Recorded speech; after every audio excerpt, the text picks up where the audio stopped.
Hi everyone. இன்னைக்கு வந்துட்டு first unitல 6th part அதாவது diet for cardiovascular diseases. So cardiovascularன்றது மெயினா நம்ம பார்க்க போறது heart disease. அதான் cardiovascular நம்ம சொல்லுவோம். So what is cardiovascular disease? அதுல என்ன அப்படின்னா diseases of heart and blood vessels. So heartல ஏதோ ஒரு disease நடந்திருக்கு இல்லைன்னா blood vesselல ஏதோ ஒரு பிரச்சனை இருக்கு. இது என்ன ஆகும்னா disability காஸ் பண்ணும் and premature death. யாருக்கு வேணா இப்போ heart attack ஏற்படுது இல்லையா? ஸோ இது வந்துட்டு cardiovascular disease இருந்துச்சுன்னா it causes disability. ஒருத்தரால செயல் இழந்துடுறது அப்படின்னு சொல்லுவாங்க. ஒருத்தரால ஒரு செயலை ஒழுங்கா செய்ய முடியாதது and premature death. அவங்க ஏஜ் இல்லாம inappropriate death ஏற்படும். So இது mostly வந்துட்டு Indians are affected than the Western countries in more than a decade. So first நம்ம தெரிஞ்சுக்க வேண்டியது heartனா என்ன? Heartன்றது ஒரு organ, ஒரு muscular organ. So what it is made up of? It is made up of myocardium. அது வந்து smooth muscles. Heartல இருக்க smooth musclesக்கு பேரு myocardium ன்னு சொல்றாங்க. And அதோட outer layer is called as pericardium. So இது ரெண்டும் main. அந்த மசிலுக்கு பேர் வந்து myocardium and the outer layer அதோட skin layer அப்படின்னு சொல்றது வந்துட்டு pericardium ன்னு சொல்லுவாங்க. It is in shape of a egg. So egg like shapeல தான் வந்துட்டு இருக்கும். And அது size எவ்வளோனா ஒரு பர்சனோட fist size. ஒரு நம்ம வந்துட்டு clench பண்ணி வச்சு நல்லா இறுக்கி பிடிச்சு ஒரு fist பார்த்தோம்னா எப்படி இருக்கும்? குத்தும் போது நம்ம fist என்ன சைஸ்ல இருக்கும்? அந்த சைஸ்ல தான் வந்துட்டு நம்ம ஹார்ட் அந்த பர்சனோட ஹார்ட் இருக்கும். And இதோட weight வந்துட்டு 300 grams in men and 250 grams in women. So structure of heart பத்தி தெரிஞ்சுக்கணும். So structure of heart இதுதான். எப்படி இருக்கும்? கொஞ்சம் tilted-ஆ இருக்கும் and it has 4 chambers. As you can see here, it has 4 chambers. Right atrium, right ventricle, left atrium and left ventricle. இது 4 தான் வந்துட்டு 4 chamber and இதுல தான் வந்துட்டு blood flow ஏற்படும். And இந்த blood flow இருந்தாலும் இது இந்த 4த்துக்கும் நடுவுல வந்துட்டு muscle layerனால பிரிக்கப்பட்டிருக்கு. ஓகேங்களா? ஸோ இது வந்து செப்பரேட்டாக தான் இருக்கும். மசில் வால்ஸ்னால செப்பரேட் ஆயிருக்கனால எந்த கம்யூனிகேஷன் இந்த ரைட்டுக்கும் லெஃப்ட்டுக்கும் எந்த கம்யூனிகேஷனுமே இருக்காது. தனித்தனியாக தான் வேலை செய்யும். ஸோ இது எப்படி வேலை செய்யுது? ஒரு ஹார்ட்ன்றது எப்படி வேலை செய்யுது அப்படின்னா நம்ம உடம்புல இருக்க எல்லா பார்ட்ல இருந்தும் ஃப்ரம் பிரெயின் டில் ஃபுட் எல்லா இடத்துல இருந்தும் டீஆக்சிஜனேட்டட் பிளட் அதாவது ஆல்ரெடி நம்ம பிளட் ஃப்ளோ நடந்துட்டே இருக்கோம் இல்லையா? அந்த பிளட் ஃப்ளோ நடந்து அதில் இருக்கிற இம்ப்யூரிட்டிஸ் எல்லாம் வந்துட்டு எங்கேயாவது போய் எக்ஸ்கிரீட் ஆகணும்ல. ஸோ அந்த டீஆக்சிஜனேட்டட் பிளட்ன்னு சொல்றது இந்த superior vena cava and inferior vena cava வழியா ஹார்ட்டுக்குள்ள என்டர் ஆகும். ஸோ superior vena cavaன்றது upper part of the body, inferior vena cavaன்றது lower part of the body. இந்த ரெண்டு சைடுல இருந்தும் impure blood ஹார்ட்டுக்குள்ள வருது. அது ரைட் ஆர்டிஎம்குள்ள வந்து சேரும். ஸோ இந்த ரைட் ஆர்டிஎம் தான் வந்துட்டு எல்லா impure blood அதாவது டீஆக்சிஜனேட்டட் பிளட்டை கலெக்ட் பண்ணுது. இதை கலெக்ட் பண்ணி என்ன பண்ணுவோம்னா ரைட் வென்ட்ரிக்கல்குள்ள அனுப்புது. இது ட்ரைகஸ்பிட் வால்வ் அப்படின்னு சொல்லுவாங்க. ஸோ இந்த ட்ரைகஸ்பிட் வால்வ் எப்போ திறக்கும் அப்படின்னா வால்வ் இல்லையா? ஸோ இது வந்துட்டு ஓப்பன் ஆகணும். எப்போ திறக்கும்னா நம்ம ஹார்ட் பீட்டுன்னு சொல்றோம் இல்லையா? ஸோ அது கான்ட்ராக்ட் அண்ட் எக்ஸ்பேண்ட் ஆகும்போது இது ஓப்பன் ஆகி மேலே இருந்து கீழே பிளட்டை அனுப்பும். ஸோ இந்த பிளட் என்ன பண்ணுன்னா பல்மரி வால்வ் மூலமா பல்மரி ஆர்டரி வழியா இது வந்து பல்மரி ஆர்டரின்னு சொல்லுவாங்க. ஸோ இது வழியா லங்ஸுக்கு போகும். லங்ஸ்ல தான் வந்துட்டு டீஆக்சிஜனேட்டட் பிளட் ஆக்சிஜனேட் ஆகுது. அதாவது அந்த இப்போ கலெக்ட் ஆன பிளட்ல எல்லாமே என்ன இருக்கும்? டாக்ஸின்ஸ் இருக்கும், கார்பன் டை ஆக்சைடு இருக்கும், மெட்டபாலிக் வேஸ்ட் இருக்கும். ஸோ இதெல்லாம் வந்துட்டு அந்த லங்ஸ் மூலமா எக்ஸ்கிரீட் ஆயிடும். ஸோ லங்ஸ் என்ன பண்ணும்? நம்ம வந்து சுவாசிக்கிறோம் இல்லையா? ஸோ வெளியே இருந்து ஆக்சிஜனேட் வந்துட்டு ரெகுலரைஸ் பண்ணுது. ஸோ அந்த ஆக்சிஜன் வந்து பிளட்டுக்குள்ள அது அனுப்பும்.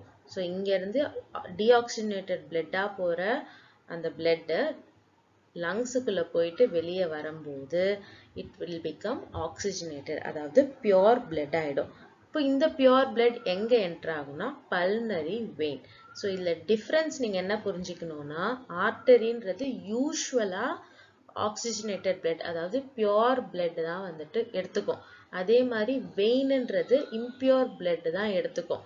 பட் ஹார்ட்டுக்குள்ள இருக்கிறது மட்டும் ஹார்ட்டுக்குள்ள இருக்கிற ஆர்டரி அதாவது பல்னரி ஆர்டரின்னு சொல்ற அந்த ஆர்டரியும் பல்னரி வெயின்னு சொல்ற அந்த வெயினும் அப்படியே ஆப்போசிட்டான வேலையை தான் செய்யும். ஸோ நார்மல் ஆர்டரின்னு சொல்றது வந்துட்டு ஆக்சிஜனேட்டட் பிளட் இருக்கும். பட் உள்ள இருக்கிற பல்னரி ஆர்டரி டீஆக்சிஜனேட்டட் பிளட் தான் கேரி பண்ணும். அதே மாதிரி நார்மல் வெயினை டீஆக்சிஜனேட்டட் பிளட் தான் வச்சிருக்கோம்.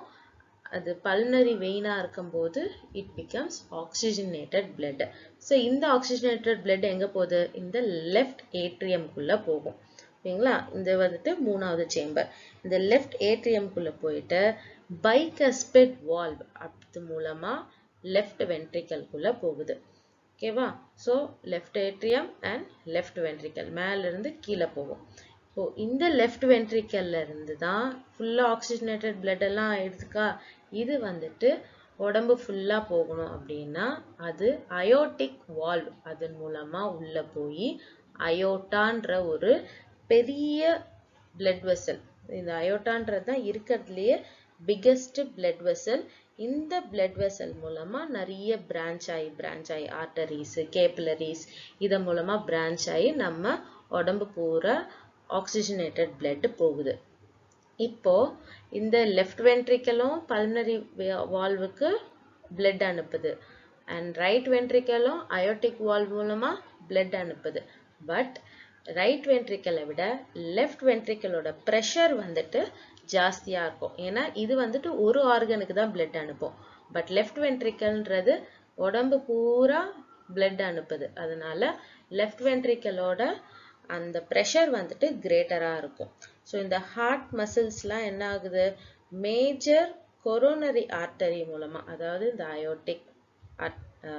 அயோட்டிக் வெசல்ஸ்னால எல்லா இடத்துக்கும் போயிட்டு டிஸ்ட்ரிபியூட் ஆகும். அதே சமயத்துல சர்ஃபேஸ் ஆஃப் த ஹார்ட்லயும் வந்து ஆக்சிஜன் தேவைப்படும். கரெக்டா? ஏன்னா இதுவும் வேலை செய்யணும், ஹார்ட்டும் வேலை செய்யணும்.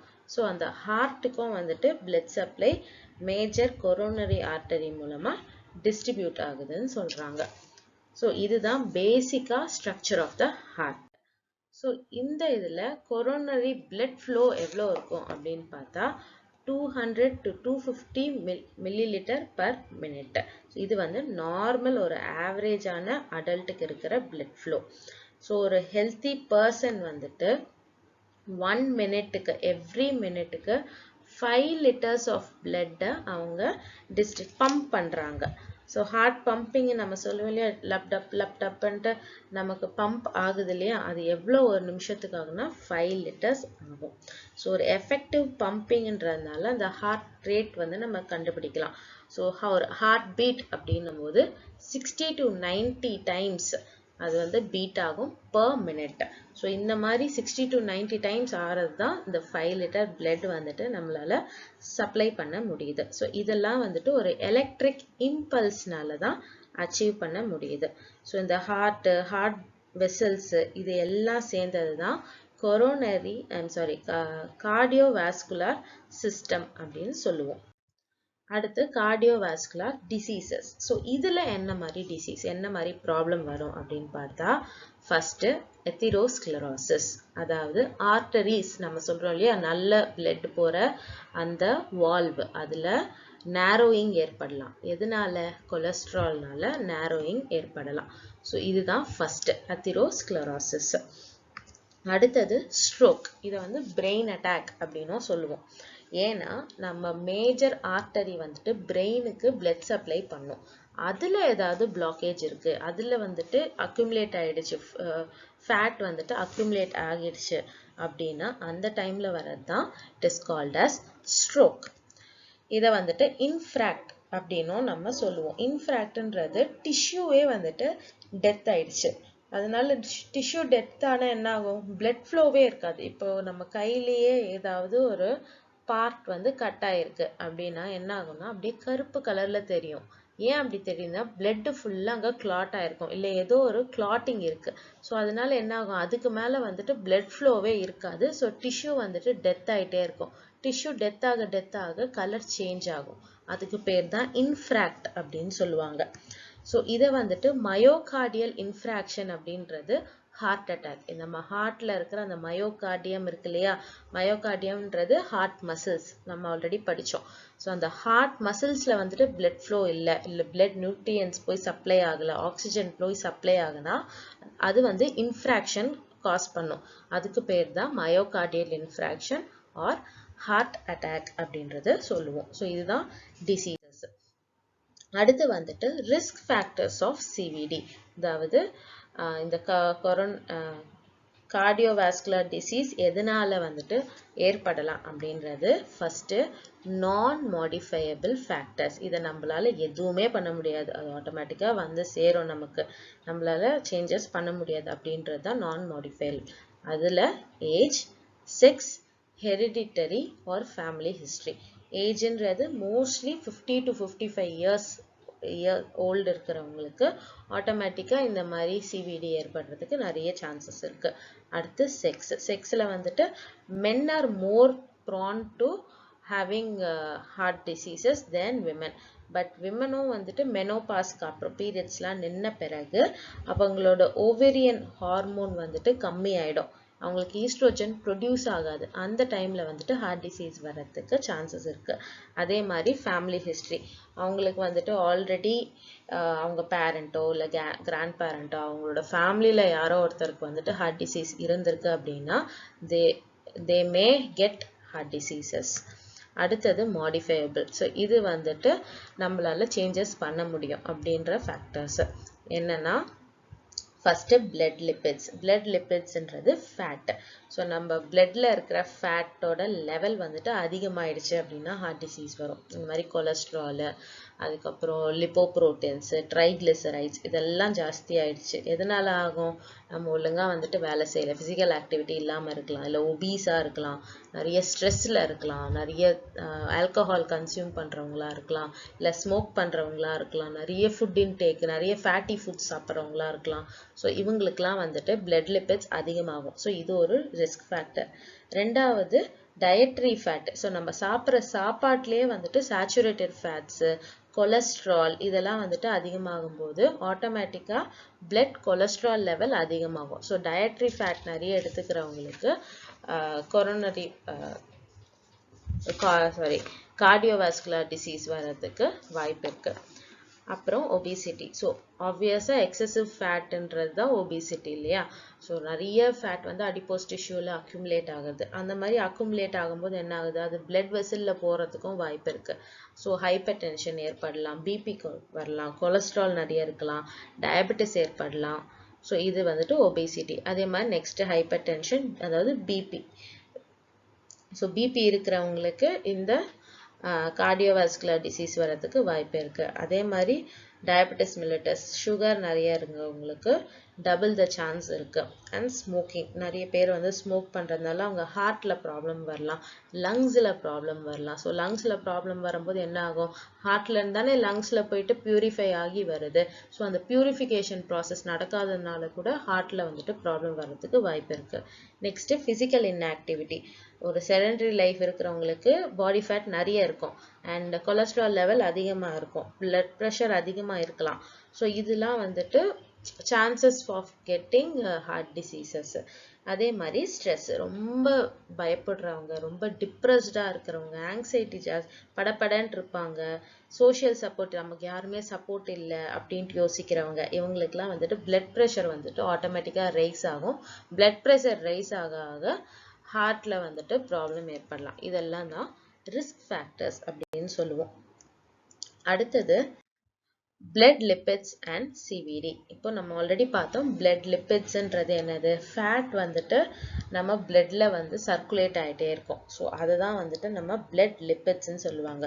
அதாவது ஃபேட் லிப்பிட்ஸ்ன்றது ஒரு கிளாஸ் நேம். இப்போ நீங்கள் வந்து பயாலஜின்னு எடுத்துக்கிட்டிங்கன்னா plant, animal kingdom, plant kingdom அப்படின்ட்டு இருக்கும். அந்த பிளான்ட் கிங்டம்லேயே வந்துட்டு தனித்தனியாக ட்ரீஸுக்கு தனியாக பிளான்ட்டுக்கு தனியாக தனித்தனி கிங்டம்ஸ், அதுக்கு வந்து கிளாஸ், அது ஒரு குரூப்பாக போடுவாங்க. ஸோ ஒரு குரூப்பை வந்துட்டு மென்ஷன் பண்ணுறது தான் கிளாஸ் நேம் அப்படின்னு சொல்லுவோம். அதுதான் இப்போ எல்லா ஃபேட்டையும் எல்லா ஃபேட் ரிலேட்டட் காம்போனன்ட்ஸையும் வந்துட்டு ஒரு குரூப் பண்ணோம் அப்படின்னா that is known as a class. So அதுதான் வந்து லிப்பிட்ஸ். ஸோ எல்லா ஃபேட்டும் எல்லா ஃபேட் ரிலேட்டட் காம்போனன்ட்ஸ் என்ன மாதிரி காம்போனன்ட்ஸு, கொலஸ்ட்ராலாக இருக்கலாம், ட்ரைக்ளிசரைட்ஸாக இருக்கலாம், லிப்போப்ரோட்டீன்ஸாக இருக்கலாம், இதெல்லாம் வந்துட்டு அந்த லிப்பிடில் இருக்கிற காமனான பொருட்கள்.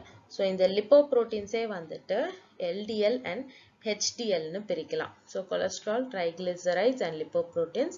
அந்த லிப்போப்ரோட்டீன்ஸ் LDL அண்ட் HDL னு போவோம். அதாவது low density lipoprotein and high density lipoproteins ரெண்டு இருக்கும். ஸோ இந்த கொலஸ்ட்ராலும் ட்ரைக்ளிசரைட்ஸும் தான் பேசிக்காக இந்த லிப்பிட்டை வந்துட்டு ஃபார்ம் பண்ணும். அதுதான் பிளட்டுக்குள்ளே வந்துட்டு சர்க்குலேட் ஆகிட்டே இருக்கும். ஸோ இந்த இது வந்துட்டு மோஸ்ட்லி டயட்ல இருந்தும் நம்ம பண்ணுவோம். அதே சமயத்தில் நம்ம பாடியே ப்ரொடியூஸ் பண்ணும். நம்ம சாப்பிட்ற சாப்பாட்டு மூலமாக அந்த லிவர் வந்துட்டு லிப்பிட்ஸ் ப்ரொடியூஸ் பண்ணோம், நம்ம ஆல்ரெடி படித்தோம் இல்லையா. ஸோ பாடியே வந்துட்டு லிப்பிட்ஸ் வந்து ப்ரொடியூஸ் பண்ணும்போது அது எக்ஸஸாக ஆச்சு அப்படின்னா, எக்ஸஸ் கொலஸ்ட்ரால் இல்லை எக்ஸஸ் லிப்பிடாக ஆச்சுன்னா அது ஆர்டரிஸில் போயிட்டு டெபாசிட் ஆகிடும். ஸோ இந்த மாதிரி டெபாசிட் ஆகும்போது என்ன ஆகுதுன்னா அத்தெரோஸ்க்ளரோசிஸ்க்கு லீட் பண்ணும். இந்த லிப்போப்ரோட்டீன் வந்துட்டு ஃபேட்டும் கொலஸ்ட்ராலும் கேரி பண்ணுறதுனால அது மெட்டபலைஸ் பண்ணுறதுக்கும் ஹெல்ப்ஃபுல்லாக இருக்குது. பட் இதை ரெண்டாக பிரித்தோம் நம்ம சொன்னோம் இல்லையா, LDL அண்ட் HDL. இதில் HDLன்றது குட் கொலஸ்ட்ரால்னு சொல்லுவோம் அண்ட் LDLன்றது பேட் கொலஸ்ட்ரால்னு சொல்லுவோம். ஏன்னா இந்த LDLன்றது வந்துட்டு எக்ஸஸ் கொலஸ்ட்ராலை இல்லைன்னா அந்த லிப்பிட்ஸ் என்ன பண்ணுன்னா ஆர்டரி வால்ஸில் வந்து போய் டெபாசிட் பண்ணிடும். ஸோ வால்ஸில் அந்த ஆர்டரிஸில் போய் டெபாசிட் ஆகும்போது அந்த ஆர்டரிஸ் கொஞ்சம் கொஞ்சமாக சுருங்க ஆரம்பிச்சிடுது இல்லையா. ஸோ சுருங்க சுருங்க என்ன ஆகும், அங்கே வந்துட்டு ஒரு வால் மாதிரி ஃபார்ம் ஆக ஆரம்பிச்சிடும்.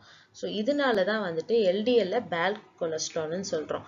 அதே HDL வந்தோம், அதாவது ஹை டென்சிட்டி லிப்போப்ரோட்டீன், அது வந்தோன்னா அது என்ன பண்ணுன்னா அந்த ஆர்டரி வாலில் இருக்கிற அந்த பிளாக்கேஜை ப்ரிவென்ட் பண்ணுறதுக்கு ஹெல்ப்ஃபுல்லாக இருக்கும். ஸோ பிளேக் ஃபார்மேஷன் எல்லாம் வந்துட்டு ப்ரிவென்ட் பண்ணும். அது வந்து ஸ்க்ராப் பண்ணும். ஒரு இது மாதிரி பிளேடு மாதிரி அப்படியே துருவிட்டே வந்துடும். ஸோ அந்த மாதிரி வர்றது வந்து HDL.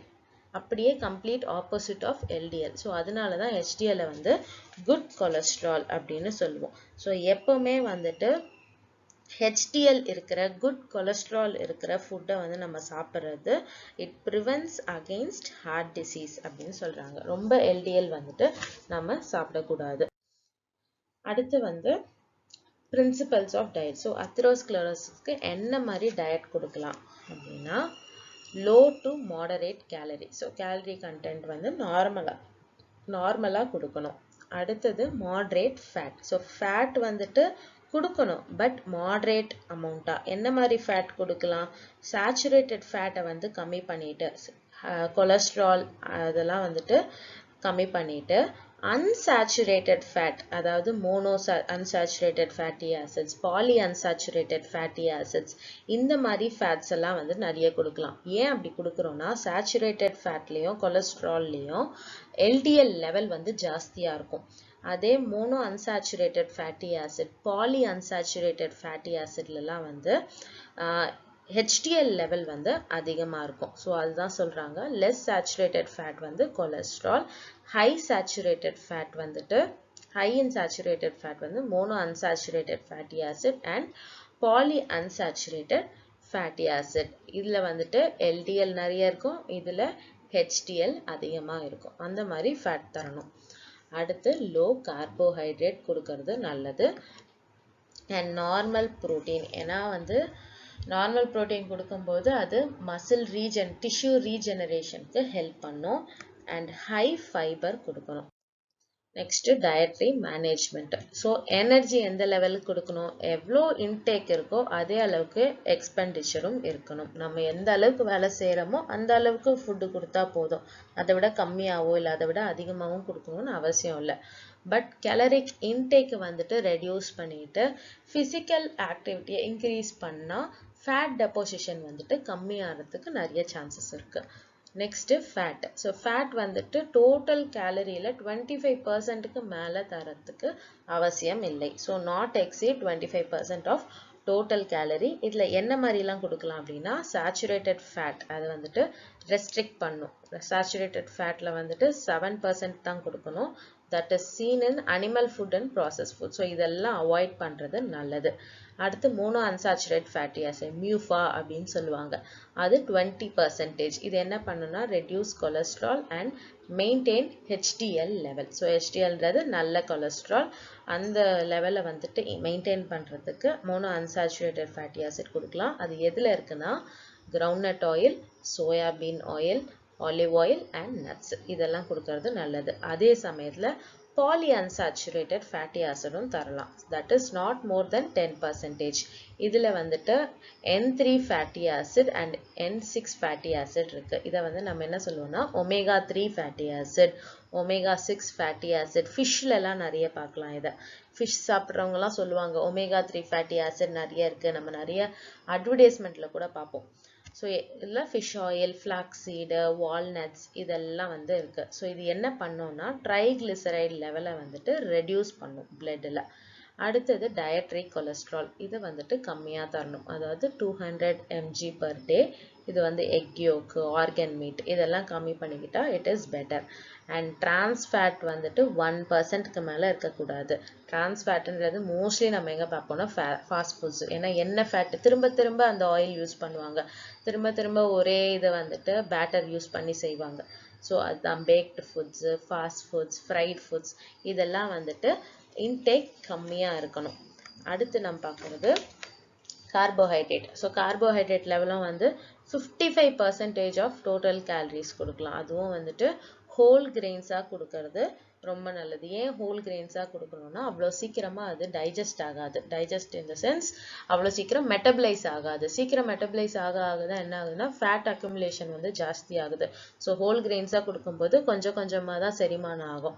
ஸோ 55%க்கு மேலே இருக்கக்கூடாது கார்போஹைட்ரேட்டை. அடுத்து புரோட்டீன் வந்துட்டு normal level, that is 50 to 60 grams per day. And இது எப்படி லிமிட் பண்ணலாம் அப்படின்னா அனிமல் ப்ரோட்டீன் லிமிட் பண்ணிவிட்டு பல்சஸ் அண்ட் நட்ஸை வந்து கன்சியூம் பண்ணலாம். ஏன்னா அனிமல் ப்ரோட்டீனில் ஃபேட்டும் இருக்கும். அதனால் அதை கம்மி பண்ணிவிட்டு பல்சஸ் அண்ட் நட்ஸில் ஃபேட் இருக்காது. அதனால் அதில் ப்ரோட்டீன் கொடுக்கறது நல்லது. அடுத்தது சோடியம். ஸோ ஹைப்பர் டென்ஷன் இருக்கிறவங்களுக்கு, அதாவது பிபி இருக்கிறவங்களுக்கு வந்துட்டு சோடியமை ரெஸ்ட்ரிக்ட் பண்ணுறது இட் இஸ் பெட்டர். இது இல்லாமல் அதர் டயட்ரி ஃபேக்டர்ஸ் என்னென்ன அப்படின்னு பார்த்தோம்னா ஃபஸ்ட்டு சால்யூபிள் ஃபைபர்ஸ். இதெல்லாம் வந்துட்டு ஃபைபர் ரிச்சாக இருக்கிறது அப்படின்னா ஆப்பிள், ஃப்ரூட்ஸ், ஓட்ஸ், சோய், பார்லி, லெக்யூம் இதெல்லாம் சால்யூபிள் ஃபைபர் இருக்குது. இது என்ன பண்ணும்? பிளட் கொலஸ்ட்ராலை கம்மி பண்ணும், ஹார்ட் அட்டாக் ரிஸ்க்கை கம்மி பண்ணும். And LDL improves LDL to HDL ratio. So LDLலும் இருக்கணும், HDLலும் இருக்கணும். அந்த பிளட் ஃப்ளோவில் வந்துட்டு LDL போயிட்டு அந்த ஃபேட் அக்குமுலேட்டும் பண்ணும், அதே சமயத்தில் ஸ்க்ராப் பண்ணியும் எடுக்கணும். அப்போ தான் வந்து பிளட் ஃப்ளோ ஸ்மூத்தாக இருக்கும். பட் LDL மட்டும் இருந்ததுன்னா பிளாக்கேஜ் ஆகிடும், HDL மட்டும் இருந்ததுன்னா பிளட் ஃப்ளோ சீராக இருக்காது. ஸோ அந்த ரேஷியோ வந்துட்டு இம்ப்ரூவ் பண்ணுறது soluble fibres. Next anti oxidants, beta carotene, lycopene, vitamin E, vitamin C இதெல்லாம் வந்துட்டு ஃப்ரூட்ஸில் பார்க்கலாம். ஸோ ஃப்ரூட்ஸ் அண்ட் வெஜிடபிள்ஸ் கொடுக்கும்போது ஆன்டி ஆக்சிடென்ட் இன்க்ரீஸ் ஆகும். இது என்ன பண்ணுன்னா ஸ்லோ ப்ரோக்ரஷன் ஆஃப் அத்தெரோஸ்க்ளரோசிஸ். இப்போ யாருக்காவது அத்தெரோஸ்க்ளரோசிஸ் ஸ்டேஜ் 1 அப்படின்ட்டு இருக்கிறாங்கன்னா அவங்களுக்கு வந்து அடுத்த லெவலுக்கு போகிறதுக்கான அந்த ப்ராக்ரஸை வந்துட்டு கம்மி பண்ணுறதுக்கு நிறைய சான்சஸ் இருக்குது. And low risk of heart attack, நிறைய பேருக்கு ஹார்ட் அட்டாக் வர சான்சஸும் கம்மி பண்ணும். And decrease the LDL cholesterol. Next சோயாவில் வந்துட்டு புரோட்டீன் அண்ட் ஐசோஃப்ளேவியான் இருக்குது. ஸோ இதுவும் வந்துட்டு பிளட் கொலஸ்ட்ராலை கம்மி பண்ணும், HDL லெவலில் HDL கொலஸ்ட்ரால் அதிகம் பண்ணும். And LDL to HDL ratio வந்துட்டு இம்ப்ரூவ் பண்ணுறதுக்கு நிறைய வாய்ப்பு இருக்குது. நெக்ஸ்ட்டு நட்ஸு வந்துட்டு தோ இட் ஹேஸ் ஃபேட், இதை வந்து ஓரளவுக்கு ஸ்மால் அமௌண்ட்ஸாக கொடுக்கணும். வால்நட், ஆல்மண்ட், கிரவுண்ட்நட்லாம் கொடுக்கும்போது கொலஸ்ட்ரால் லெவல், பிளட் கொலஸ்ட்ரால் லெவலை வந்துட்டு லோவர் பண்ணும். ஸோ இதெல்லாம் தான் டயட்ரி ஃபேக்டர்ஸ் ஃபார் அத்தெரோஸ்க்ளரோசிஸ். அடுத்து life style modification. So diet வந்து இப்படி கொடுக்குறோம், அதே சமயத்தில் லைஃப் ஸ்டைல்லையும் மாடிஃபிகேஷன் ஏற்படுத்தணும். என்ன மாதிரி life style modification? Physical activity நிறைய இருக்கணும். கண்டிப்பாக அவங்க வந்துட்டு ரெகுலராக ஏரோபிக் எக்ஸசைஸ், அதாவது நல்லா மூச்சு வாங்குற அளவுக்கு எக்ஸசைஸ் பண்ணுறது நல்லது. பிரிஸ்க் வாக் பண்ணலாம் அவங்க. They can go for yoga, they can go for cycling. இந்த மாதிரிலாம் பண்ணும்போது ஹார்ட் மசில் ஸ்ட்ரென்தன் ஆகும். அதே சமயத்தில் வெயிட் லாஸ் ஏற்படுறதுக்கு வாய்ப்பு இருக்குது. வெயிட் மெயின்டெனன்ஸ் பண்ணலாம். அவங்க ஹெச்டிஎல் கொலஸ்ட்ரால் லெவல் வந்துட்டு இன்க்ரீஸ் ஆகும். பிளட் குளுக்கோஸ் லெவல் வந்துட்டு இம்ப்ரூவ் ஆகும். அதே சமயம் பிளட் ப்ரெஷர் கம்மி பண்ணும். அடுத்தது ஸ்மோக்கிங். ஸோ ஸ்மோக்கிங் வந்துட்டு கண்டிப்பாக ரெஃப்ரைன் பண்ணணும். ஏன்னா smoking not only causes problem in the lungs, but அந்த லங்ஸில் வந்து ப்ராப்ளம் ஏற்படுறதுனால ஹார்ட்டும் வந்து ப்ராப்ளம் ஆகும். ஸோ ஸ்மோக்கிங் கம்மி பண்ணணும். And stress. ஸோ ஸ்ட்ரெஸ்ஸுன்றது நிறைய பேருக்கு இப்போ இருக்குது. ஸோ அதை எப்படி ஓவர் கம் பண்ணலாம் அப்படின்றத வந்துட்டு அவங்க ஒரு ஸ்ட்ராட்டஜிக்கலாக பிளான் பண்ணணும். ஸோ யோகா பண்ணுறது, வேறு ஏதாவது ஆக்டிவிட்டி, அவங்களுக்கு பிடிச்ச லீஷர் ஆக்டிவிட்டியில் வந்து அவங்களோட மைண்டை போக்க வைக்கிறது, நல்லா பேசுகிறவங்க கிட்ட போய் பேசுகிறது, இல்லை கவுன்சிலிங்க்கு அவங்களுக்கு பிடிச்சவங்க கிட்ட பேசுறது. அவங்களோட ஸ்ட்ரெஸ் ஏதாவது இருந்ததுன்னா மைண்ட்லேருந்து வெளியே கொட்டிட்டோன்னா அது கொஞ்சம் கண்டிப்பாக நமக்கு ஸ்ட்ரெஸ் கம்மியாயிடும். ஸோ இந்த மாதிரி மாடிஃபிகேஷன்லாம் பண்ணலாம். ஸோ இதெல்லாம் தான் அத்ரோஸ்க்ளரோசிஸ்க்கு தேவையான மேனேஜ்மெண்ட். இப்போ நெக்ஸ்ட் பார்க்க போகிறது ஹைப்பர் டென்ஷன். ஸோ ஹைப்பர் டென்ஷன்றது தான் இருக்கு இப்போ நம்பர் 1 கில்லர் டிசீஸ்ன்னு சொல்கிறாங்க இந்தியாவில். ஏன்? இப்போ நார்மலாக வந்துட்டு பிளட் ப்ரெஷர் அப்படின்னா ஒரு நார்மல் ஒரு ஆர்டரிஸில் பிளட் ஃப்ளோ ஆகும்போது கண்டிப்பாக ப்ரெஷர் ஏற்படும் இல்லையா? ஏன்னா நம்ம ஆல்ரெடி சொன்னோம், லெஃப்ட் வென்ட்ரிக்கல்லேருந்து ப்ரெஷர் வந்தால் தான் நம்ம உடம்பு பூரா அந்த பிளட் ஃப்ளோ வரும். ஸோ அந்த மாதிரி பிளட் ஃப்ளோ வந்துட்டு நம்ம பிளட் ப்ரெஷர் அப்படின்னு சொல்லுவோம். ஸோ இதை வந்துட்டு இப்போ நார்மல் பிளட் ப்ரெஷரில் பிளட் ஹார்ட் வந்து கான்ட்ராக்ட் ஆகுது, அதாவது சுருங்குது அப்படின்னா அதோட பிளட் ப்ரெஷர் பேர் வந்து சிஸ்டாலிக் ப்ரெஷர் அப்படின்னு சொல்லுவோம். 100 to 140 mm ஆஃப் மெர்க்குரி, இதுதான் வந்துட்டு நார்மலான ப்ரெஷர் ரேஞ்சு. அதே ஹார்ட் வந்து ரிலாக்ஸ் ஆகுது, அதாவது எக்ஸ்பேண்ட் ஆகுது. ஹார்ட் வந்து சுருங்கி எக்ஸ்பேண்ட் ஆகும்போது தானே பிளட் ஃப்ளோ ஆகுது. ஸோ சுருங்கும் போது it is 100 to 140 and expand ஆகும்போது 70 to 90 mm of mercury pressure. So அதை சிஸ்டாலிக்னு சொல்லுவாங்க, ரிலாக்ஸ் ஆகிறது டயஸ்டாலிக்னு சொல்லுவாங்க. ஸோ இதுதான் நார்மல் பிளட் ப்ரெஷர். இதில் ஏதாவது பிரச்சனை வந்துச்சுன்னா they are known as hypertension. ஓகேங்களா? ஸோ 18 to ஓல்டர் வந்துட்டு 140 to 90 அப்படின்னு இருந்துச்சுன்னா they are in hypertension அப்படின்னு அர்த்தம். ஸோ இதை எப்படி கிளாசிஃபை பண்ணுறாங்க அப்படின்னு பார்த்தோம்னா primary or essential hypertension. அதாவது இது வந்து எதனால ஏற்படுதுன்னு தெரியாது, அதாவது நார்மலாக தான் இருப்பாங்க, ஆனால் திடீர்னு பார்த்தா எந்த வித இதுவும் இருக்காது, வேற ஏதோ ஒரு பிரச்சனைக்காக அவங்க ஹாஸ்பிட்டல் போயிருந்தாங்கன்னா அப்போ அந்த பிளட் ப்ரெஷர் செக் பண்ணும்போது தே ஆர் லைக் கொஞ்சம் மேலே ஒரு 2 to 3 mm வந்துட்டு மேலே இருக்கிறாங்க, 2 to 3 mm மெர்க்குரி வந்துட்டு ஜாஸ்தியாக இருக்கிறாங்கன்றது தான் பிரைமரி. இது வந்துட்டு அவங்களோட லைஃப் ஸ்டைல் சாய்ஸஸ்னால இருக்கலாம், இல்லை ஜீன்ஸ்னால இருக்கலாம், இல்லை ஒழுங்கான டயட் இருக்காமல் இருக்கலாம், அதாவது நிறைய உப்பு போட்டு சாப்பிட்றவங்க, ஃப்ரூட் வெஜிடபிள்லாம் சாப்பிடாதவங்களாம் இருக்காங்க, ஸ்மோக்கிங் இருக்கிறவங்க, எக்ஸசைஸ் இல்லாதவங்க, இவங்களுக்கெல்லாம் வரதான் இந்த primary or essential hypertension அப்படின்னு சொல்லுவோம்.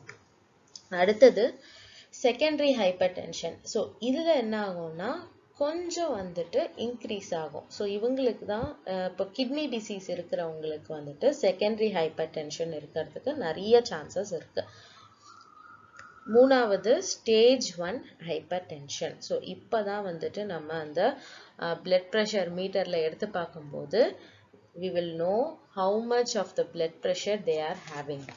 ஸோ இதை எப்படி மாடிஃபை பண்ணலாம், எப்படி சரி பண்ணலாம் அப்படின்னா டயட்ரி மாடிஃபிகேஷன், எந்த வித மெடிசன்லாம் கொடுக்காம டயட்லேயே வந்துட்டு நம்ம பண்ணிடலாம். கம்மியாக ஃபுட்டில் வந்து சால்ட்டு கம்மியாக கொடுக்கறது, இல்லைன்னா அவங்க வெயிட் மேனேஜ்மெண்ட் பண்ணுறது, அவங்களுக்கு வேறு ஏதாவது பிரச்சனை இருந்தால் அதில் மேனேஜ் பண்ணிட்டு ஹைப்பர் டென்ஷனை கம்மி பண்ணுறது, இதெல்லாம் வந்து ஸ்டேஜ் 1 ஹைப்பர் டென்ஷன். செகண்ட் ஸ்டேஜில் வந்துட்டு they need diet therapy along with drugs. அதாவது மெடிசனும் சேர்ந்து, அதாவது டையூராட்டிக் ஏஜென்ட்னு சொல்லுவாங்க. ஸோ இது என்ன ஆகும்னா, சால்ட் தோ நம்ம சால்ட் கம்மி பண்ணாலும் அந்த பொட்டாசியம் லெவல் வந்து மேபி ஜாஸ்தியாக இருக்கலாம். ஸோ இந்த பொட்டாசியம் லெவலை வந்துட்டு லூஸ் பண்ணுறதுக்காக, ரீப்ளேஸ் பண்ணுறதுக்காக இந்த மாதிரி ட்ரக்ஸ் எல்லாம் நம்ம கொடுக்கறது நல்லது. அடுத்தது வந்துட்டு ஸ்டேஜ் 3 ஹைப்பர் டென்ஷன். ஸோ இதில் வந்து ரொம்ப விகரஸாக இருக்கணும். ட்ரக் தெரப்பி வந்துட்டு நிறைய மாத்திரை சாப்பிடுவாங்க. நிறைய பேர் பார்த்துருக்கோம். எங்களுக்கு எப்போ பாரு மாத்திரை சாப்பிடுவாங்க. சாப்பிட்றதுக்கு முன்னாடி மாத்திரை சாப்பிடுவாங்க, சாப்பிட்டதுக்கு அப்புறம் மாத்திரை சாப்பிடுவாங்க. ஸோ அவங்களுக்குலாம் வந்துட்டு ரொம்ப ஹையர் லெவல் ஹைப்பர் டென்ஷன் இருக்கலாம். அவங்களுக்கு பிபி வந்து ரொம்ப ஜாஸ்தியாக இருக்கலாம். ஸோ அவங்களுக்கு டயட் தெரப்பியும் தரணும், அதே சமயத்தில் ட்ரக் தெரப்பியும் தரணும். ஸோ நியூட்ரிஷனல் சப்போர்ட் எவ்வளோக்கு எவ்வளோ இம்பார்ட்டண்ட்டோ அதே சமயத்தில் ட்ரக்ஸோ அந்த மெடிசன்ஸும் அவ்வளோ இம்பார்ட்டண்ட். அதே மாதிரி அவங்க லைஃப் ஸ்டைல் மாடிஃபிகேஷனும் ரொம்ப இம்பார்ட்டன்ட். அதாவது ஃபிசிக்கல் எக்ஸசைஸ் பண்ணுறது, ஸ்ட்ரெஸ்ஸை ரிலீவ் பண்ணுறதுக்காக வேறு ஏதாவது யோகா மாதிரி போடுறது, மெடிடேஷன் பண்ணுறது, இதெல்லாம் ரொம்ப இம்பார்ட்டன்ட். ஸோ இதுதான் வந்துட்டு இந்தியன் கைட்லைன்ஸில் வந்து என்ன மாதிரியான கேட்டகரியில் எந்த அளவுக்கு சிஸ்டாலிக் அண்ட் டயஸ்டாலிக் ப்ரெஷர் இருக்கிறவங்க வருவாங்க அப்படின்றத காமிக்கிறாங்க. ஃபர்ஸ்ட் வந்து ஆப்டிமல், இது வந்து நார்மல் ரேஞ்சு. அதே ஆப்டிமல்னா இதுக்கு கீழே போயிட்டாங்கன்னா அவங்க வந்துட்டு ஹைப்போ டென்ஷன் ஆகிடுவாங்க, லோ பிளட் ப்ரெஷர்னு சொல்லுவோம் இல்லையா, அது ஆகிடுவாங்க. ஸோ அது நார்மல் பிளட் ப்ரெஷர் ஒரு ரேஞ்சு. ஹை நார்மல், அதாவது நம்ம சொன்ன அந்த primary or essential hypertension. அப்புறம் grade 1 hypertension, grade 2 hypertension, grade 3 hypertension. இது ஐசோலேட்டட் சிஸ்டாலிக் ஹைப்பர் டென்ஷன். இது ஒரு டைப் ஆஃப் ஹைப்பர் டென்ஷன். அதாவது சிஸ்டாலிக்ல வந்துட்டு அதிகமாக இருக்கும், பட் டயஸ்டால் ப்ரெஷர் வந்துட்டு கம்மியாக இருக்கும். இது வந்துட்டு ஒரு டைப் ஆஃப் ஹைப்பர் டென்ஷன். இந்த கிளாசிஃபிகேஷன்லாம் ஞாபகம் வச்சுக்கோங்க. அடுத்து risk factors of hypertension. எதனால ஹைப்பர் டென்ஷன் ஆகுது? பேசிக்காக ஸ்மோக்கிங்னால ஆகும். ஸோ ஸ்மோக்கிங் நிறைய ஸ்மோக் பண்ணுறாங்கன்னா அவங்களுக்கு ஹார்ட்டில் வந்து லோடு வந்து ஜாஸ்தியாகும். அப்போ ப்ரெஷர் வந்து ஆட்டோமேட்டிக்காக இன்க்ரீஸ் ஆகுது. அந்த நிக்கோடைன், சிகரெட்டில் இருக்க நிக்கோடைனே வந்துட்டு ப்ரெஷரை இன்க்ரீஸ் பண்ணுறதுக்கு, அந்த பிளட் வெசல்ஸில் வந்துட்டு பிளட் ப்ரெஷரை வந்துட்டு அதிகப்படுத்துறதுக்கு நிறைய சான்சஸ் இருக்குது. அடுத்து ஹை பிளட் லிப்பிட்ஸ், அதாவது பிளட் லிப்பிட்ஸ்ன்றது என்ன, ஃபேட். ஸோ ஃபேட் வந்துட்டு அதிகமாகும் போது ஆட்டோமேட்டிக்காக அத்ரோஸ்க்ளரோசிஸ் அண்ட் ஹைப்பர் டென்ஷன் வரும். Next poor diet, saturated fat நிறைய எடுத்துக்கிறது, கொலஸ்ட்ரால் நிறைய எடுத்துக்கிறது, ஃப்ரூட்ஸ் அண்ட் வெஜிடபிள்ஸ் எடுத்துக்காமல் இருக்கிறதெல்லாம் ஹைப்பர் டென்ஷனுக்கு ரொம்ப முக்கியம். அடுத்து டயபெட்டிஸ். ஸோ டயபெட்டிஸ் இருக்கிறவங்க வந்துட்டு ஆப்வியஸாக அவங்களுக்கு பிபியும் இருக்கும். அடுத்து ஜெண்டர், பிளட் ப்ரெஷர் வந்துட்டு மென்னுக்கு ஜாஸ்தியாக இருக்கும் விமனை விட, பட் ஆஃப்டர் மெனோபாஸ் விமனுக்கும் வரத்துக்கு வாய்ப்புகள் இருக்குது. ஏஜ், ஸோ ஏஜ்னு வரும்போது மோர் தென் 60 இயர்ஸுக்கு தான் மோஸ்ட்லி நம்ம பார்க்குறோம். பட் இப்போ வந்துட்டு because of diet and sedentary life நிறைய பேருக்கு பிபி வர்றதுக்கு பார்க்குறோம். அடுத்து ஹெரிடிட்ரி. ஸோ ஃபேமிலியில் இருந்துச்சு அப்படின்னா கண்டிப்பாக they are prone to get hypertension. அதாவது women who are under 65 and men who are under 55 அவங்களுக்கு வந்துட்டு இந்த increased risk வந்துட்டு இருக்கு. Next obesity. ஸோ ரொம்ப எக்ஸஸ் பாடி ஃபேட் இருக்கும்போது அந்த பாடி ஃபேட் என்ன ஆகும், பிளட்லேயும் வந்துட்டு சர்க்குலேட் ஆகிறதுக்கு நிறைய சான்சஸ் இருக்கு. ஸோ இது வந்துட்டு ஹைப்பர் டென்ஷனை கொடுக்கும். Next lack of exercise. So less active person, அவங்களால வந்துட்டு ஒரு நாளைக்கு ஒரு வேலை தான் பண்ண முடியும்னும் போது அந்த எக்ஸஸ் ஆன ஃபேட், எக்ஸஸ் ஆன ஒரு எனர்ஜி வந்துட்டு ஹைப்பர் டென்ஷனாக மாறதுக்கு நிறைய சான்சஸ் இருக்கு. க்ரானிக் ஸ்ட்ரெஸ், ரொம்ப ப்ரொலாங்டாக ரொம்ப நாளாக அவங்க ஸ்ட்ரெஸ்லேயே இருக்காங்க, ரொம்ப வேலை செய்கிறாங்க அப்படின்றவங்களுக்கும் ஹைப்பர் டென்ஷன் வர்றதுக்கு வாய்ப்பு இருக்கு. சர்டன் ட்ரக்ஸ், அதாவது பர்த் கண்ட்ரோல் பில்ஸ், இதெல்லாம் வந்துட்டு ஹைப்பர் டென்ஷன் கொடுக்கறதுக்கு சான்சஸ் இருக்கு.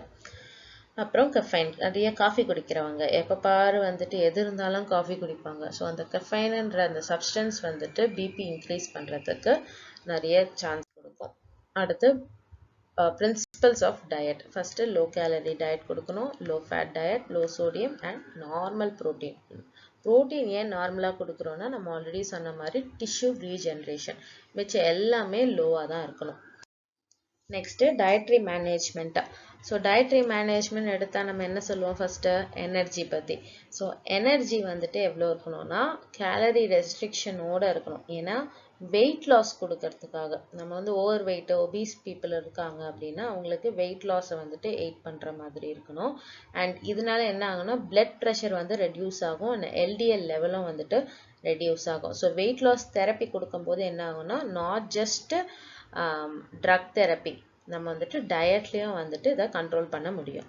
நெக்ஸ்ட் ப்ரோட்டீன் வந்துட்டு நம்ம நார்மல் ப்ரோட்டீன் சொல்லிட்டோம். So 50 to 60 grams per day protein கொடுக்கறது அவசியம். அடுத்தது ஃபேட். ஸோ ஃபேட்லேயும் வந்து லோஸ் இன் சேச்சுரேட்டட் ஃபேட், ரொம்ப வந்துட்டு கொலஸ்ட்ரால் கொடுக்குற ஃபேட்டு சேச்சுரேட்டட் ஃபேட்டெல்லாம் வந்துட்டு கொடுக்கறத விட இந்த mono unsaturated fatty acid poly unsaturated fatty acid கொடுக்கறது ரொம்ப நல்லது. ஏன்னா அப்போ தான் ஹெச்டிஎல் லெவல் வந்துட்டு இன்க்ரீஸ் ஆகும். அடுத்து கார்போஹைட்ரேட் காம்ப்ளெக்ஸ் கார்போஹைட்ரேட், அதாவது ஹோல் கிரெயின்ஸ் மாதிரி கொடுக்கறது இஸ் இம்பார்ட்டண்ட். அடுத்து sodium. So sodium is restricted to 2 grams per day. இவ்வளோதான் சோடியம் கொடுக்கணும். அதே சிவியர் கண்டிஷனில் இருக்கிறவங்க, அவங்களுக்கு வந்து ரொம்ப ஹைப்பர் டென்ஷன் இருக்குது, 3rd ஸ்டேஜில் இருக்காங்க அப்படின்னா 1 gram of சோடியம் லெவல் கொடுத்தா கூட போதும். இந்த சோடியம் எப்படி அளவு பண்ணலாம் அப்படின்னா 2.4 grams of sodium is approximately 6 grams of table salt. So நம்ம வீட்டில் யூஸ் பண்ணுற காமன் சால்ட் இருக்கு இல்லையா, அதில் 6 கிராம்ன்றது 2.4 grams சோடியம்னு அர்த்தம். எப்படியெல்லாம் இந்த சால்ட் இன்டேக்கை ரெடியூஸ் பண்ணலாம் அப்படின்னா ஃப்ரெஷ்ஷாக சாப்பிட்ற ஃபுட்டு, அன்ப்ராசஸ்ட் இந்த பேக்கிங் ஐட்டம்ஸாக இருக்கலாம், bakery items, processed foods, already preserved foods, இதெல்லாம் வந்துட்டு கம்மி பண்ணலாம். அண்ட் சமைக்கும் போதும் வந்துட்டு கம்மி சால்ட் போட்டு சமைக்கிறது, இல்லைன்னா சால்ட்டே போடாமல் சமைக்கிறது, பிக்கிள்ஸ் யூஸ் பண்ணாமல் இருக்கிறது, இதெல்லாம் ரொம்ப அவசியம். அதே மாதிரி ஸ்பைசஸ்லேயும் வந்து basil leaf, bay leaf, curry leaves, garlic, ginger, mint, pepper, அப்புறம் லெமன் ஜூஸ், வினிகர், இதெல்லாம் வந்துட்டு சால்ட்டுக்கு பதிலாக ஃப்ளேவர் ஆட் பண்ணுறதுக்கு ஹெல்ப் பண்ணும். அடுத்து எந்தெந்த ப்ராடக்ட் வாங்குகிறோமோ அதில் அந்த லேபிளை படித்து பார்க்குறது ரொம்ப முக்கியம். ஏன் அப்படின்னா அந்த லேபிள்லே லோ சால்ட் ஃப்ரீ ப்ராடக்ட்ஸ் அப்படின்னு போட்டிருக்கோம். ஸோ அந்த மாதிரி ப்ராடக்ட்ஸ் எல்லாம் யூஸ் பண்ணுறது நல்லது. அண்ட் ப்ரிசர்வேட்டிவ்ஸை வந்துட்டு அவாய்ட் பண்ணணும். நான் ஆல்ரெடி சொன்ன மாதிரி இந்த jam, pickle, jellies, cheese, salted butter, ketchup, soya sauce, இதெல்லாம் வந்துட்டு நம்ம அவாய்ட் பண்ணணும். அதே மாதிரி கேண்டு சூப்ஸ், இன்ஸ்டன்ட் சூப் அப்படின்னு விற்கிறாங்க இல்லையா, கேனில் வந்துட்டு விற்பாங்க. அந்த மாதிரி இன்ஸ்டண்ட்டாக ஜஸ்ட் ஒரு சுடு தண்ணி ஊற்றுங்க, யூ வில் கெட் நூடுல்ஸ், அந்த மாதிரி ஃபுட்ஸ் எல்லாம் அவாய்ட் பண்ணணும். And bakery products like gelatin, cakes, biscuits, candies, இதெல்லாம் சாப்பிட்றத வந்துட்டு அவாய்ட் பண்ணுறது நல்லது. And it will reduce salt intake. அடுத்தது அதர் மினரல்ஸ். என்ன மாதிரி மினரல்ஸ் யூஸ் பண்ணலான்னா கால்சியம் அண்ட் மெக்னீஷியம் வந்துட்டு பிளட் ப்ரெஷரை கண்ட்ரோல் பண்ணுது அப்படின்றது நமக்கு தெரியும். ஸோ என்ன மாதிரியான கால்சியம் அண்ட் மெக்னீஷியம் ப்ராடக்ட்ஸ் பார்த்தோம்னா low fat dietary products and green leafy vegetables, nuts, இது எல்லாத்துலேயுமே வந்துட்டு மெக்னீஷியம் அண்ட் கால்சியம் இருக்குது. அதே சமயத்தில் பொட்டாசியம் வந்துட்டு இன்க்ரீஸ் பண்ணலாம். ஏன் பொட்டாசியம் இன்க்ரீஸ் பண்ணுறோன்னா டையூரட்டிக்ஸோட லாஸை வந்து ரீப்ளேஸ் பண்ணுறதுக்கு. இப்போது இந்த மாதிரி ஹைப்பர் டென்ஷன் இருக்கிறவங்க வந்துட்டு நிறைய யூரின் பாஸ் பண்ணுவாங்க. ஸோ யூரின் பாஸ் பண்ணும்போது அதுலேயே பொட்டாசியம் வந்துட்டு பாஸ் ஆகிடும். ஸோ அதை வந்துட்டு ரீப்ளேஸ் பண்ணுறதுக்காக பொட்டாசியம் டயட் வந்துட்டு கொடுக்கலாம். அது எதில் வரும் அப்படின்னா ஃப்ரூட்ஸ் அண்ட் வெஜிடபிள்ஸில் இருக்கும். லாஸ்ட்டாக எக்ஸசைஸ். ஸோ எக்ஸசைஸ்ன்றது மாட்ரேட் அமௌண்ட் ஆஃப் எக்ஸசைஸ் இருக்கணும். அதாவது 30 to 40 minutes, at least 30 to 40 minutes வந்துட்டு பிரிஸ்க் வாக் பண்ணுறது ரொம்ப நல்லது. அது இல்லாமல் they can do aerobic exercise. So இதெல்லாம் தான் வந்து ஹைப்பர் டென்ஷனுக்கான டயட்ரி மேனேஜ்மெண்ட். இதோட ஹார்ட் டிசீஸ் என்ன, அது என்னென்ன ஹார்ட் டிசீஸ் இருக்குது, அத்ரோஸ்க்ளரோசிஸ் அண்ட் ஹைப்பர் டென்ஷன், அது எப்படியெல்லாம் மேனேஜ் பண்ணலாம், என்ன மாதிரி டயட் கொடுக்கலாம் அப்படின்றத பார்த்தோம். நெக்ஸ்ட்டு வந்து நம்ம டயட் அண்ட் டயபெட்டிஸ் மில்டஸ், அதாவது சுகர், இது வந்து ரொம்ப காமனாக நம்ம எல்லாரும் பார்க்கறது. இதை வந்து நெக்ஸ்ட் கிளாஸில் பார்க்கலாம். தேங்க்யூ.